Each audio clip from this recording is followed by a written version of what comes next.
राधा।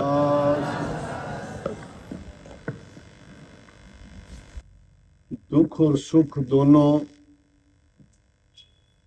इंसान के जीवन के साथ लगे हुए हैं। सुख की चाहना करते हैं तो दुख अपने आप उसके साथ जुड़ा आता है। सुख को सब चाहते हैं लेकिन दुख को कोई नहीं चाहता।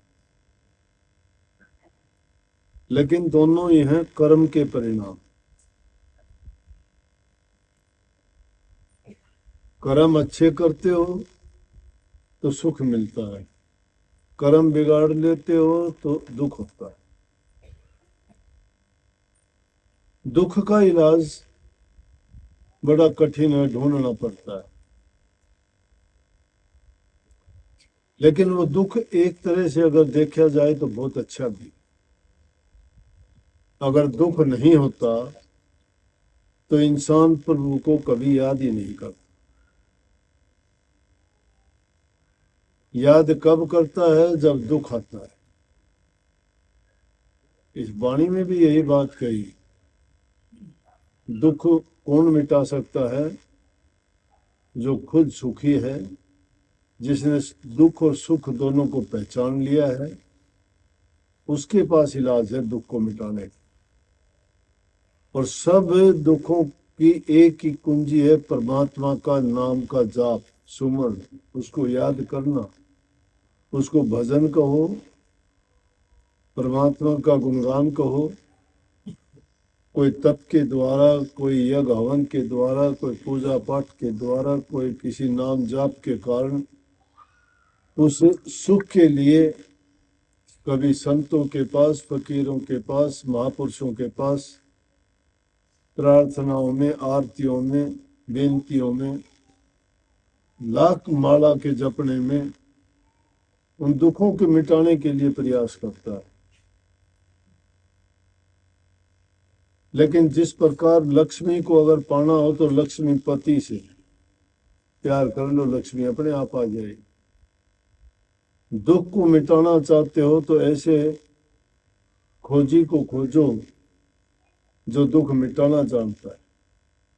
और वो जब मिल जाता है तो उससे ये प्रार्थना करनी चाहिए कि आप तो पावन हो, पवित्र हो, आप सब जानते हो, तो मेरे दुखों का भी निवारण। तो मैंने कहा था दुख अच्छा है, कई बार दुख परमात्मा की याद दिलाता है। ये दुख जीव को नहीं होता तो ये बेखौफ सारे काम करता, समझता, बुरा काम करते वक्त देखता ही नहीं। अब तो जब भी कोई काम करता है तो कर लेता है वो, चाहे कैसा भी खोटा मंदा बुरा, किसी को दुख तकलीफ देना, कोई पाप कर्म हो। तन से, मन से, वचन से कितने ही कर्म हम करते हैं, पता होता है कि सही नहीं है, गलत है, फिर भी कर जाते हैं।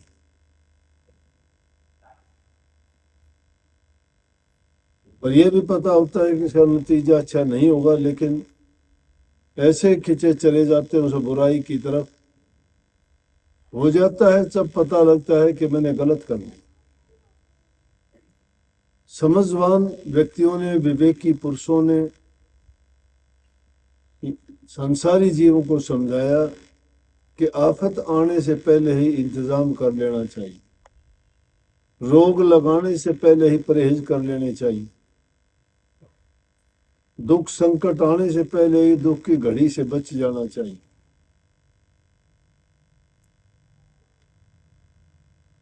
और इसको नानक साहब ने तो कितने स्पष्ट शब्दों में दुनियादारी के सब लोग याद करे बैठे हैं। कहते हैं, नानक दुखिया सब संसारा, सुखिया केवल नाम अदा। दुखी सब हैं, सुखी कौन है? जिसने नाम का सहारा ले लिया, नाम की ओट ले ली, नाम को लेके जो नाम को नियमों के अनुसार चलता है, परमात्मा को याद करता है, उसका गुण गान करता है, उस आदमी के दुख संकट सब दूर हो जाते हैं। दुखों को मिटाने के लिए भक्ति के रास्ते पे लोग चलते हैं कि मेरा जीवन सुखी हो जाए, कष्ट दुख आए हैं उनसे बच जाऊं। इसलिए, और इसमें कोई संदेह भी नहीं है, प्रभु की शरण में जाने से इस जीव के सभी संकट, सभी दुख, सभी पाप कर्म नष्ट जाते हैं। लेकिन सुख को ही चाहते हैं, दुख को चाहते नहीं। दुख तो बिना बुलाया अपने आप ही आ जाता है। उधर सहजो बाई क्या कहती है, सुख के माथे सिल पड़ो जो नाम ही सीजा। वो सुख को मानती ही नहीं, कहती है सुख क्यों चाहिए मुझे, सुख की जरूरत नहीं है, मुझे दुख मिलना चाहिए। वो दुख क्यों मांगती है, वो अपने दिल की जो सच्ची लगन है उसको दर्शाती है कि मेरी लगन परमात्मा से लगी है। अगर मुझे दुनियादारी के सुख मिल जाएंगे तो मैं परमात्मा की याद भुला देंगे। अगर मुझे सुख मिल गए तो मैं दुनियादारी के सुखों में ही फंस जाऊंगी। और वो सुख कैसे हैं कि उनका परिणाम दुख में बदल जाता है। कोई भी सुख बता दो दुनिया का कि आदमी को सुखी करता हो, ना धन सुखी करता है, ना ऊंचे महल मकान बनाता है वह साथ चलते हैं, ना लंबे चौड़े परिवार हैं वो उसके साथ देते हैं, कोर्ट कचहरियों में उनके मुकदमे चलते हैं। ज्यादा धन होने से शराब कबाब उल्टे सीधे कर्म करते और जुआ खेलते हैं। राजे महाराजाओं के देखो क्या क्या बीती। सब चीजों से जो संपन्न होता है उसको पुण्य के काम में, धर्म के काम में, परहित के काम में, पर उपकार के काम में, दुखी गरीबों के अगर हित में उनको लगाया जाए तो उसका धन भी सफल है, उसका तन भी सफल है और उसका कर्म भी अच्छा है। सब कुछ होते हुए भी उनको बुराइयों की ओर लेके जाता है। कोई भागी जीव ऐसा होता है जो ये चीज सब कुछ होने के बाद इस रमज को समझ जाता है, वही दान पुण्य नेक कर्म करता है। लेकिन उसको उन्होंने, भक्तों ने तो इनकार कर दिया। वो कहते हैं कि उस सुख के माथे सिल पड़ो। क्यों, वो जब चीजें मिल जाती है तो इंसान दुनियादारी के कामों में फंस जाता है, चाहे वो कैसे भी हो, चाहे वो कितना दान पुण्य भी करता है तो भी वो उन कामों में फंस गया। वो वक्त जो प्रभु की भक्ति में देना चाहिए, उसकी याद में बिताना चाहिए, उसकी बिरह में तड़पना चाहिए, वो नहीं रहता। इसलिए कही कि उस सुख के माथे तो सिल पड़ो, पत्थर पड़ो उस पर, हमें जरूरत नहीं है। जो नाम ही सेजा, जो हमारे नाम को हमारे हृदय से निकाल देता है, भूल करवा देता है। बलिहारी व दुख की जो पल पल नाम लेता है, कि इससे अच्छा तो उस दुख के हम चाहने वाले हैं जो हमें पल पल दुख आता है तो परमात्मा की याद हमें बड़ी लगती। इसलिए ये नहीं दुख होता है तो ही हम आते हैं, यहाँ भी जरूरत के टाइम आते हैं, नहीं कभी आते ही नहीं कि चलो अब ये काम है अब चलेंगे। किसी को संतान की जरूरत है, किसी को नौकरी की जरूरत है, किसी को स्वास्थ्य अच्छा होने की है, किसी को किसी चीज की, कोई कुछ चाहता है, कोई कुछ चाहता है, आगे चाहते हैं। मांगने वाले तो आप भी हो, हम भी हैं, सभी हैं, मांगते मांगते मांगते में फर्क है। एक मांगता उसे धनवान से मांगता है, धनवान जाके मंदिर में परमात्मा की मूर्ति से मांगता है, दोनों मांगते हैं। वो इंसानों का मांगता है, वो परमात्मा का मांगता है। लेकिन इंसान का मांगता होने की बजाय परमात्मा के मांगते क्यों नहीं होते, जिससे सब दुखों से छूट जाओगे। उस मालिक के दर के भिखारी अगर बन जाओ और उसी से रोजाना ये प्रार्थना करो। गुरु बताता क्या है, गुरु तो यही कहता है भाई। उससे अच्छा तो किसान देखो, एक बिना समझ वाला इंसान जंगल में रहता है, खेती का काम करता है, आसपास में कोई ना बस्ती है, ना कोई उसको सामान की जरूरत हो, उस चीज की अगर जरूरत पड़ जाए तो कहाँ जाना आना पड़ता है। लेकिन उसकी जरूरतें भी कम है, सोचता ही नहीं वो। प्रकृति की गोद में कहीं दूर जंगल में खेती करता है। घूमते घुमाते एक राजा शिकार करते हुए चला गया।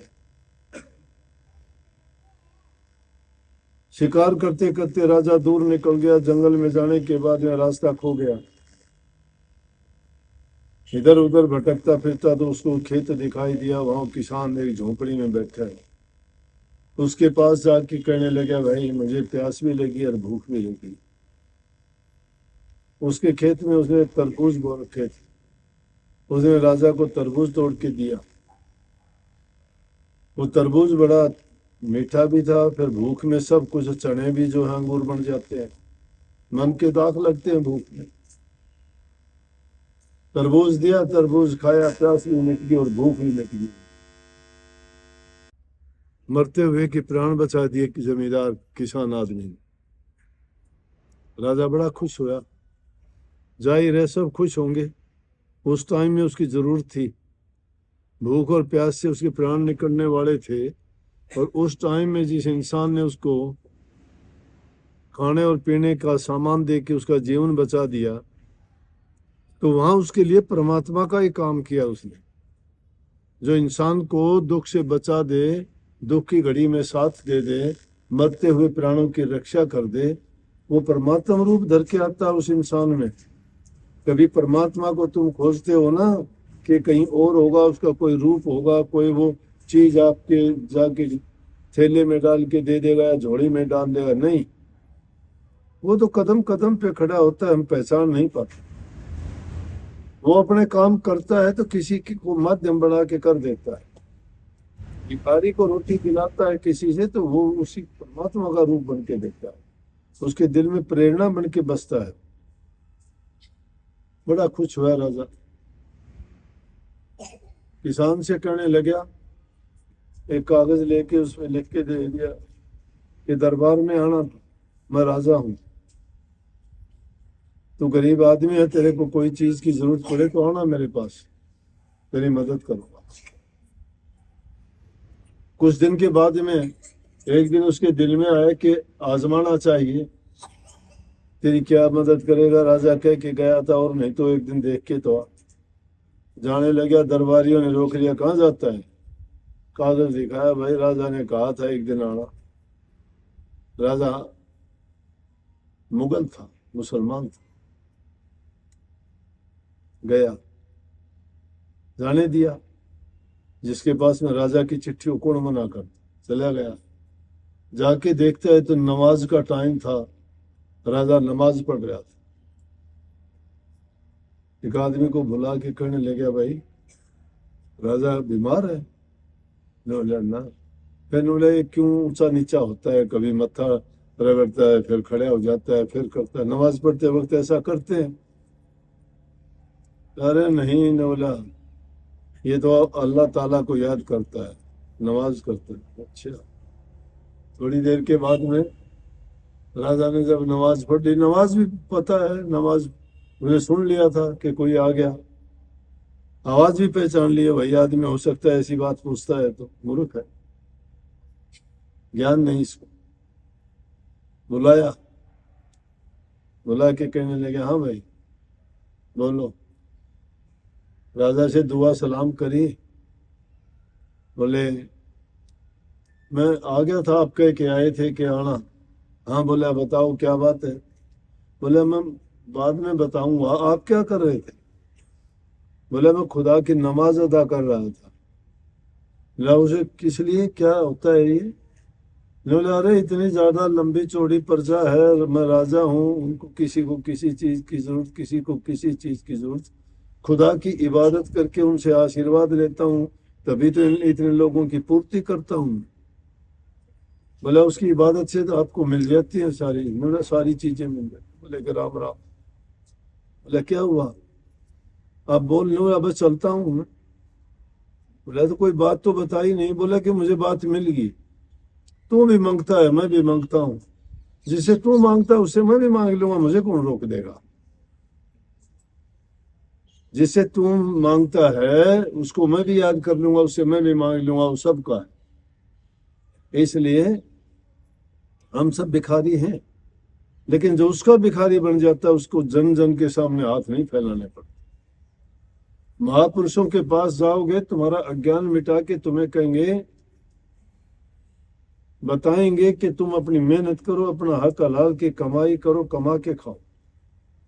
जो इंसान मेहनत करता है, मेहनत कभी भी व्यर्था नहीं जाती, उसका परिणाम मिलेगा। आज नहीं तो कल मिलेगा। किसानों को देख लिया करो, आज फसल बोई है, 6 महीने तक इंतजार करेंगे, उनको आज थोड़ा मिला, 6 महीने के बाद मिलेगा। विद्यार्थी पढ़ता है, पढ़ते पढ़ते साल बिता देता है, परिणाम 1 साल के बाद मिलेगा। कोई बड़ी डिग्री लेनी होती है, उसको कई कई साल लग जाने के बाद उसको डिग्री मिलती है, एक दिन में नहीं मिलती। तो प्रभु की भक्ति करना भी कोई 1 दिन का, 2 दिन का, कोई एक प्रार्थना का थोड़ी बहुत देर का काम नहीं है। जीवन पर्यंत उसको याद करना है, क्योंकि हमें हर पल हर घड़ी उसकी जरूरत है। जब हमें हर घड़ी हर पल जरूरत है तो उसको हर घड़ी हर पल याद भी करना चाहिए। उसके घर में कमी किसी चीज की नहीं है।